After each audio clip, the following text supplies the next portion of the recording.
आणि नागपूर जिल्ह्याने आम्हाला प्रचंड आशीर्वाद दिलाय। जे लोक सांगत होते की आमचं विदर्भात पानिपत होणार, आमचं नागपूरला पानिपत होणार, त्यांचं पानिपत झालं आणि जनतेने आम्हाला आशीर्वाद दिला। मी महाराष्ट्राच्या जनतेसोबत माझ्या कर्मभूमीचे म्हणजे नागपूरचे आणि विदर्भाचे विशेष आभार मानतो। खरं तर वानखेडेवर आता शपथविधी होत आहे। 2014चं सगळ्यांना स्मरण आहे। परत एकदा वानखेडेवर आणि विदर्भवासियांची इच्छा आहे की विदर्भानं भरभरून दिलं भाजपला, तर विदर्भातला नागपुरातला पुन्हा मुख्यमंत्री व्हावा इच्छा आहे। बघा, तुम्हाला अगदी स्पष्टपणे सांगतो, मुख्यमंत्री कोण होणार हे 3 पक्ष मिळून लवकर ठरवतील। ते ज्याला ठरवतील तो आमचा मुख्यमंत्री असेल। बहुत बहुत शुभकामनाएं आपको। 133 जागा एवढा जबरदस्त स्ट्राईक रेट आहे। नाही, हा खरोखरच अनप्रेसिडेंटेड अशा प्रकारचा स्ट्राईक रेट आहे।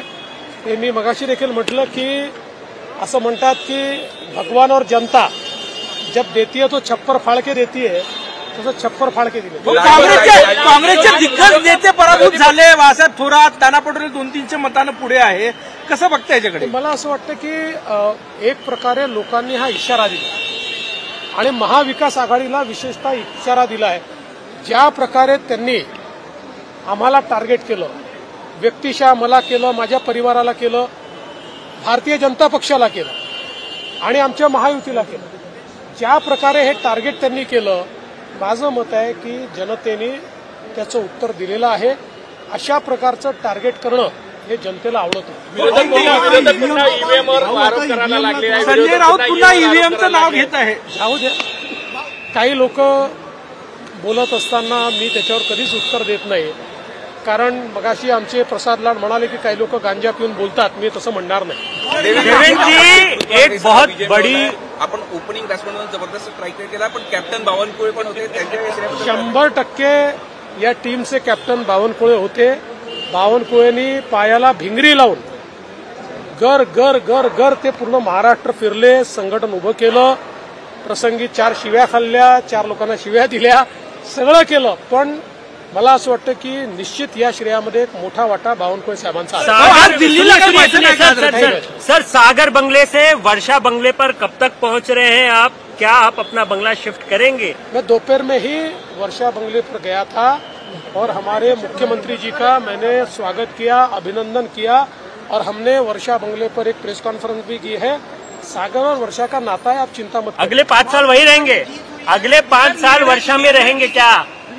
आप घुमा घुमा के कितना भी पूछोगे तो भी मैं मंजा हुआ खिलाड़ी हूँ, मैं कोई पहली बार बैटिंग करने आया नहीं हूँ। इसलिए तीनों पार्टी के नेता मिलकर तय करेंगे और जिसको वो मुख्यमंत्री बनाएंगे उसको हम वर्षा में बिठाएंगे। कांग्रेस का सुपड़ा साफ कर दिया आपने, काँग्रेस का सुपड़ा जो है वो आपने साफ किया है। मनाची भावनेची पण किंमत केली जाईल का निर्णय? असं आहे की शेवटी प्रत्येक पक्षाच्या कार्यकर्त्यांना स्वाभाविकपणे वाटतं की आपल्या पक्षाचा नेताच मुख्यमंत्री झाला पाहिजे, पण आपलं कोएलिशनचं गव्हर्नमेंट आहे, तिघं आपण एकत्रित आहोत, एकत्रितपणे आपण जिंकलेलो आहोत, त्यामुळे सगळ्यांनी मिसळून बसूनच हा निर्णय करायचा। कांग्रेस का सुपड़ा साफ किया है, कई बड़े नेता जो है वो हार की कगार पर है, नाना पटोले पीछे चल रहे, बाळासाहेब थोरात हार गए, कैसे ये सब किया, क्या स्ट्रेटेजी थी? देखिए, मैं एक बात बोलता हूँ कि जिस प्रकार से इन लोगों ने हमको सिंगल आउट करके टारगेट किया, जिस प्रकार से रोज मोदी जी के ऊपर भद्दी भद्दी बातें करना,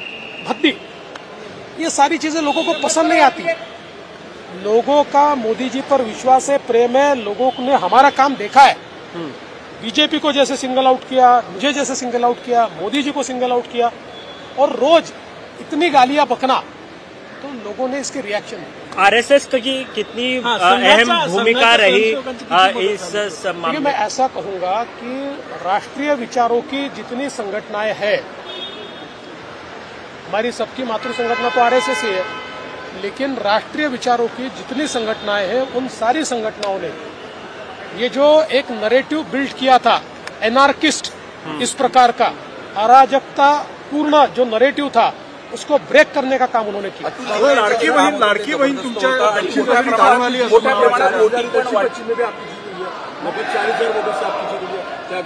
नहीं, मुझे बहुत खुशी है, बार बार जनता मुझे आशीर्वाद दे रही है, मैं जनता का बहुत